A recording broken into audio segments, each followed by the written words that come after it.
અરવલ્લી જિલ્લાના મોડાસા સહિતના આસપાસના વિસ્તારમાં આશરે 13 જેટલી પોલીસ ચોકીઓનું ઉદ્ઘાટન કરાયું હતું, પરંતુ આ પોલીસ ચોકીઓ ઉદ્ઘાટન બાદથી સુમસાન પડી છે।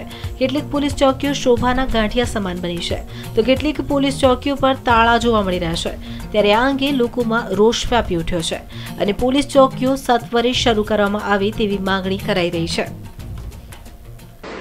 જે સમયે ચીલ ઝડપ થાય છે, ચેન સ્નેચિંગ થાય છે, અકસ્માત સર્જાય છે, એ સમયે વ્યક્તિને પોલીસની કોઈ પણ મદદ તત્કાલીન મળી શકતી નથી। તો એવી વિનંતી છે કે અહીંયા પોલીસ કર્મીઓ તત્કાલીન મૂકવામાં આવે અને લોકોની સેવામાં તત્કાલ લાગવામાં આવે।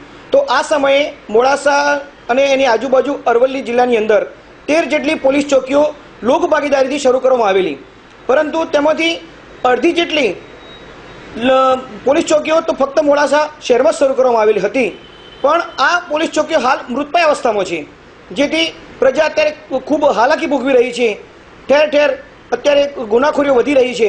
ચેન સ્નેચિંગ અને બીજા અન્ય ગુનાઓ માટે પણ ક્યારેક પ્રજાને ખૂબ મુશ્કેલી પડે છે, માટે આ પોલીસ ચોકીઓ સત્વરે ચાલુ થાય તે માટે આપણા શહેરના શહેરીજનોની બોલન માગણી છે।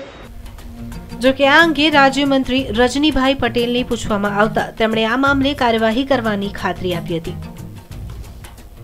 પોલીસ ચોકીનું જે નક્કી થયું હશે એનું મેન્યુઅલ એ પ્રકારે ચાલુ રહેવી જ જોઈએ, પણ આપ કહો છો એ પ્રમાણે હું આજે જ એની ખબર કરાવી દઈશ। 6 પોલીસ ચોકી છે, 6 માંથી એક જ મેન છે, એ જ ચાલુ રહે છે, બાકી બધી જ બંધ છે, એના માટે શું હું આજે જ એની ખબર કરાવી અને સૂચના।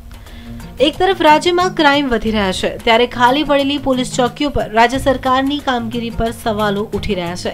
ત્યારે જોવું હવે એ રહ્યું કે અરવલ્લીમાં બંધ પડેલી પોલીસ ચોકીઓ ક્યારે કાર્યરત બને છે।